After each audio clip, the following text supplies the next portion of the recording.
इस तरह से शोरगुल मचा रहा है, केसरिया होते हुए कथवलिया के लिए प्रस्थान कर रही है और इस शिवलिंग को बनाने के लिए 10 साल समय लग गया। नमस्कार, मैं अतुल कुमार, अभी आप देख रहे हैं अतुल की रिपोर्ट और इस वक्त मैं मौजूद हूँ केसरिया के पावन धरती पे, जहाँ पे केसरनाथ का धरती कहा जाता है और यहाँ पे उपस्थित है विराट रामायण मंदिर का सबसे बड़ा शिवलिंग, जो तमिलनाडु से चल करके यहाँ पे बिहार धरती पे आए हुए केसरिया में। और वीर बहादुर सिंह पैलेस के पास में हम लोग उपस्थित हैं। हमारे सामने रवि जायसवाल जी, हम इनसे सवाल एक करना चाहते हैं। रवि जी, यहाँ पे धरती की नहीं पूरे एशिया की हम बात करें, सबसे बड़ा शिवलिंग यहाँ पे आया है, इसके बारे में आप क्या कहना चाहेंगे? ये बहुत खुशी की बात है। यह केसरिया की पावन धरती है और पहले से भी कुछ न कुछ यह पावन धरती केसरिया का, जैसे में बाबा केसरनाथ का सबसे बड़ा यहाँ शिवलिंग भी है। आपका बुद्ध नगरी देख लीजिए, गंगोत्री देख लीजिए, आपका सत्तरघाट देख लीजिए। ये कहीं ना कहीं केसरिया की जो पावन धरती है कहीं ना कहीं बहुत विकसित है, यह सनातन धर्म से जुड़ा हुआ है। तो यह बहुत खुशी की बात है। पहले भी अयोध्या से जो चले हुए थे राम जी का शादी जनकपुर, वह भी यहाँ से केसरिया होते हुए गुजरे हुए थे। और आज तमिलनाडु से शिवलिंग सबसे बड़ा विश्व का शिवलिंग जो बन के और यहाँ से आपका रामायण मंदिर विराट रामायण कथोलिया में जो स्थापित होने वाला है, वहाँ भी बुझिए कि केसरिया होते हुए भी रामायण मंदिर वहाँ जा रहा है, कथोलिया में जा रहा है। ये कहीं ना कहीं ये सनातन धर्म से बहुत जुड़ा हुआ है। ये बहुत खुशी की बात है। हम केसरिया की या जितनी भी पावन कि हमारी जितने भी देश के जो तमाम सनातन धर्म है, उनसे बहुत खुशी महसूस हो रहा है कि मैं भारत सरकार का अपील करना चाहता हूं कि ये सनातन धर्म में एक ऊर्जा महसूस लाए हैं और यही ऊर्जा महसूस ला के और हम लोग का एक बहुत खुशी महसूस हो रहा है। और सभी हम सनातन धर्म से यही अपील करना चाहता हूँ कि एक बार हर हर महादेव का जयकारा लगना चाहिए। बहुत बहुत धन्यवाद, बहुत बहुत धन्यवाद रवि जी। मैं आपसे एक छोटा सा और रिक्वेस्ट करना चाहूँगा और सवाल करना चाहूँगा कि अभी आप कुछ दिन पहले देखेंगे, आज 5 तारीख है, 1 तारीख के दिन, 1 जनवरी के दिन अपने बौद्ध स्तूप पे जो विश्व का सबसे बड़ा धरोहर है गौतम बुद्ध जी का, तो वहाँ पे बहुत सारे लोगों का भीड़ लगा हुआ था। क्या लगता है कि आने वाले 2, 4, 5 साल के बाद में जब ये विराट रामायण मंदिर जब बन जाएगा तो वहाँ पे इस तरह का भीड़ देखने को मिलेगा आपको? इससे तो बहुत दुगुना भी है, रामायण मंदिर बन जाएगा और प्लस में आपका पर्यटक स्थल से सर्किट से जुड़ जाएगा। और बुद्ध स्तूप भी पहले से भी एक पर्यटक स्थल के एगो हब है, तो कहीं न कहीं यह सब पर्यटक स्थल से जुड़ रहा है केसरिया की एक पावन धरती। तो बहुत खुशी की महसूस हो रहा है। और मैं यहाँ के जितने भी भारत सरकार और बिहार सरकार की जो भी है, मैं उनसे अपील करूंगा कि केसरिया के कुछ न कुछ विकसित होते रहे और पर्यटक स्थल से जुड़ते रहे और तमाम देशवासियों केसरिया की पावन धरती पाए और यह पर्यटक के हुजूम बना रहे। धन्यवाद रवि जी। प्लीज आप वहाँ पर दिखाइए किस तरह से हमारे नए युवा साथी किस तरह से ऊपर चढ़ के वीडियो बना रहे हैं, क्योंकि इतिहास में ये पहली बार ये हुआ है कि पूरे एशिया का सबसे बड़ा शिवलिंग केसरिया होते हुए इस तरह से शोरगुल मचा रहा है, केसरिया होते हुए कथवलिया के लिए प्रस्थान कर रही है और इस शिवलिंग को बनाने के लिए 10 साल समय लग गया। यानी 10 साल में ये पूरा का पूरा बना हुआ है और आज केसरिया में यहाँ पे है वीर बहादुर सिंह जी के पैलेस के सामने रुका हुआ है। रात भर यहाँ पर रुकेगी, सुबह मॉर्निंग में 9 बजे 9:15 बजे करीब तक यहाँ पर रुकेगी। जो भी यहाँ के नजदीकी भाई बंधु हैं, आप यहाँ पे आकर पूजा अर्चना कर सकते हैं। 9 बजे के बाद यहाँ से प्रस्थान करेगी। महिलाएं को लेकर सारे लोग यहाँ पे भीड़ में इकट्ठा हुए हैं। कैमरा में थोड़ा सा दिखाइएगा, उधर जितने महिलाएं सारे रुके हुए हैं। हमारे सामने जिनका होटल है आदरणीय वीर बहादुर सिंह जी, उनका खुद का होटल है, अभय सिंह जी हैं और इनके सामने होटल के सामने जस्ट ये शिवलिंग रुका हुआ है। आइए उनसे जानते हैं ये क्या कहना चाहेंगे। जय जी नमस्कार। जय जी, आपके होटल के सामने ये हमारे शिवलिंग रुके हुए हैं, इसके बारे में आप क्या कहना चाहेंगे? देखिए, मेरे लिए तो नहीं, मेरे लिए बहुत कम, लेकिन केसरिया वासियों के लिए गौरव की बात है। यह संस्था मेरा नहीं है, इसमें एक एक ईंट केसरिया वासियों का है। अब किसी केसरिया वासी से पूछेगा तो हमने हमेशा यही सेंटेंस दोहराया है, हमारे लिए नहीं, केसरिया के लिए अविस्मरणीय पल है और इसका इतिहास तो लिखा जाएगा। मुझे पता है, मैं स्कॉलर हूँ, पढ़ा लिखा व्यक्ति हूँ। जी जी बिल्कुल। इतिहास लिखा जाएगा तो इसमें केसरिया का इतिहास स्वर्णिम अक्षरों से लिखा जाएगा कि स्थापना के पहले शिवलिंग अंतिम पड़ाव पर जाने के क्रम में अंतिम पड़ाव केसरिया था और इसके लिए केसरिया के सभी लोग कोटि कोटि धन्यवाद के पात्र हैं, जो इतनी कड़ाके की ठंड में आकर के अपने जोश और उस उत्साह को प्रदर्शित कर रहे हैं और अपने आस्था को बड़ी शालीनता से व्यक्त कर रहे हैं। और इसी के साथ मैं आप सभी लोगों का, इस टीम का क्योंकि मैं वहाँ के ट्रस्ट से शुरू से जुड़ा हुआ व्यक्ति हूँ, इसलिए मुझे और खुशी हो रही। मैंने तो सोचा भी नहीं था कि हमारे जीते जी ऐसा कुछ होगा। शुरू की मीटिंग जब हुई थी कथौलिया मठ में, मैं शुरुआती का हूँ, हमने सोचा भी नहीं था 2012 में। उस समय हमारी पत्नी चेयरमैन थी नगर पंचायत की, हमने सोचा भी नहीं था, और वह चीज चरितार्थ होने जा रहा है। इससे बड़ी तो मुझे जो हम लोग का केसरिया नहीं, ये भारत और बिहार के लोगों का सपना साकार हो रहा है। इससे बड़ी बात क्या हो सकती है? हमने कह रहा है कि हम लोग तो बहुत भाषण देते हैं, लेकिन आज मेरे पास शब्द ही नहीं है।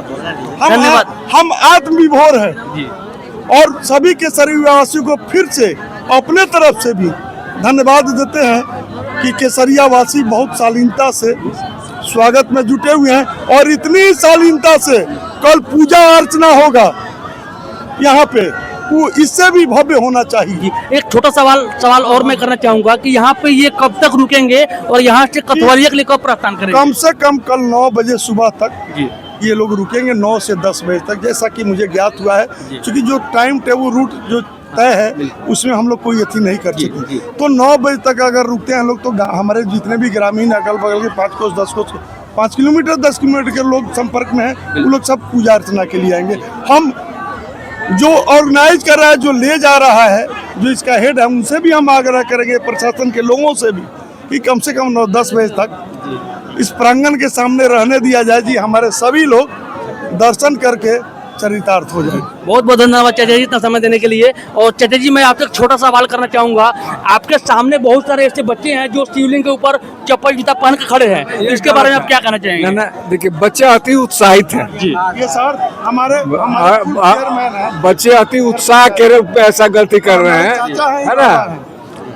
मैं 84 वर्षीय अवकाश प्राप्त हाई स्कूल शिक्षक विश्वनाथ सिंह इस ऐतिहासिक क्षण का मैं साक्षी बन रहा हूं कि जीवन के अंतिम पड़ाव में इतना विशाल शिवलिंग हमारे दरवाजे से होकर गुजर रहा है।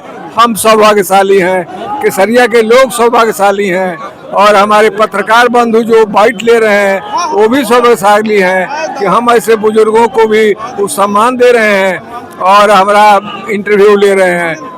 धन्यवाद, थैंक यू सो मच, बहुत बहुत धन्यवाद सर। और मैं हमारे साथ बहुत सारे और भी लोग हैं। अंकल जी मैं आपसे एक रिक्वेस्ट करना चाहूँगा कि आप मुझे एक चीज़ बताने का कृपया करेंगे कि आपने भविष्य में कभी सोचा था कि ऐसा भी हो सकता है? सबसे पहले हम आप सभी को और ये मंदिर के ट्रस्ट के जितने भी लोग हैं जिनके द्वारा यहाँ दर्शन प्राप्त हुई, इसके लिए हम सबको लोगों को नमस्कार करूँगा, धन्यवाद दूंगा। और आपको भी एक चीज़ आप पहले जान लीजिए कि यह केसरिया ऐतिहासिक स्थल है, और भगवान राम भी जनकपुर गए थे तो इस रास्ते से ही होकर गए, और उसी कड़ी में ही शिव बाबा का आगमन जो है यह हम लोग के लिए बहुत बड़ी बात है। हम सभी आदमी इस पूरे जवार का आज भाव विभोर है।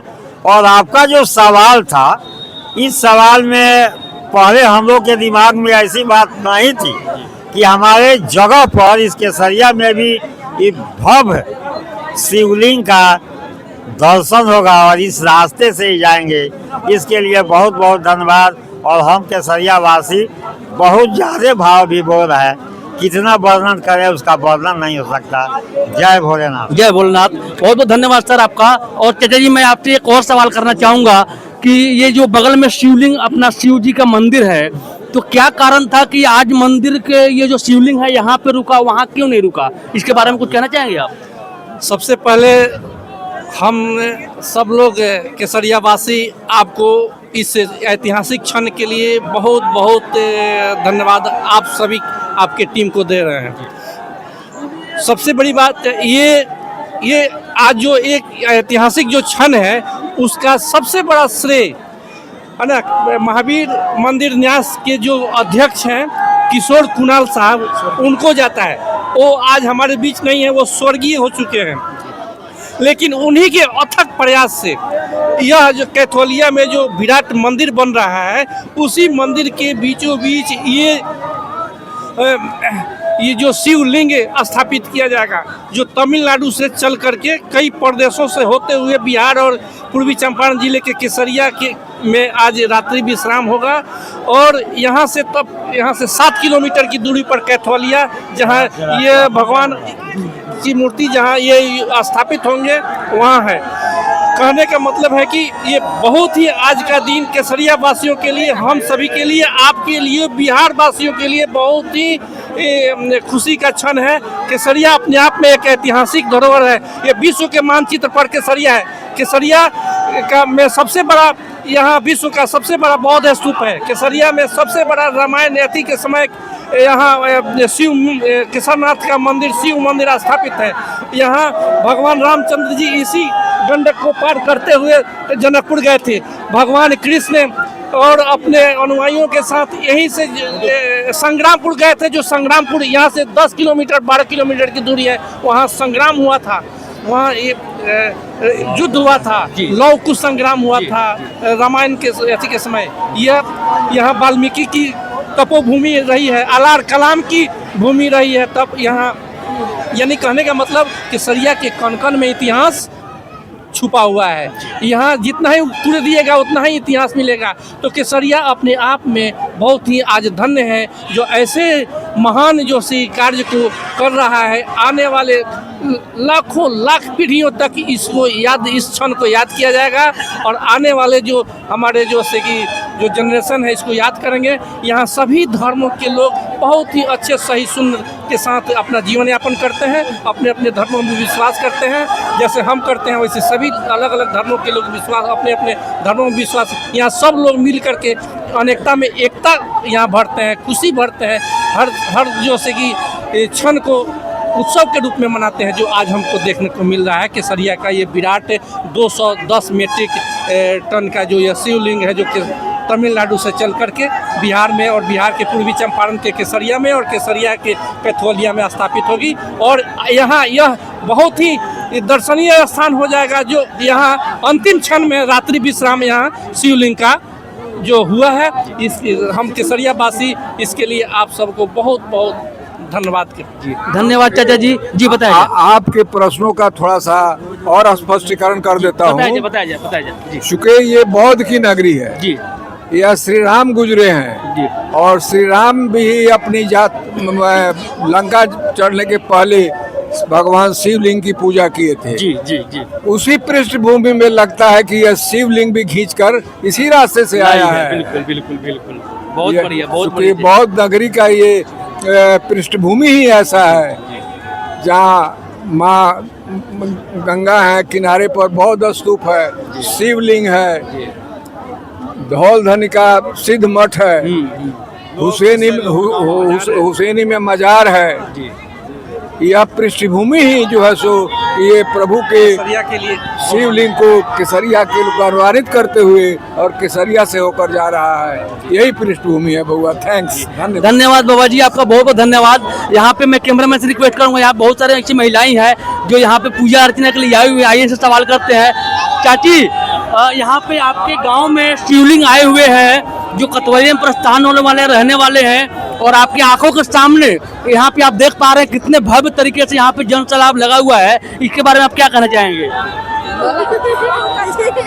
जी, बहुत अच्छा है। अच्छा लग रहा है ना? आप लोग मन में सोच रहे होंगे काश ये दिन होता तो हम लोग भी फूल डाली में फूल वगैरह लेकर के आते और पूजा पाठ करते, है ना? हाँ। जी, तो ये दिन ज्यादा दूर नहीं है, बस कल सुबह 9-10 बजे तक यहाँ पर रुकने वाले हैं। आप लोग कल सुबह में जरूर आइएगा, पूजा अर्चना करिएगा, फिर यहाँ से प्रस्थान करेंगे। चाची कुछ बोलिएगा? कथोलिया भी आके देखेंगे जी बिल्कुल। मैं कैमरामैन से रिक्वेस्ट करूंगा, कृपया आप यहाँ का भीड़ दिखाइए। आज रात्रि को 10 बज रहे हैं और 10 बजे रात को कितने सारे ठंडा में लोग भी यहाँ पे इकट्ठा हुए हैं, कितने सारे भीड़ है। पूरे इंडिया में जहाँ जहाँ से चलकर आई हुई है वहाँ पे पूरा एकदम भयंकर जन सैलाब बना हुआ है। हर जगह के लोग हर हर महादेव लिख रहे हैं। अगर आप इस वीडियो में नए हैं तो कृपया चैनल को सब्सक्राइब कर लीजिए। हम मिलते हैं अगले वीडियो के अंदर में, तब तक जय श्री राम।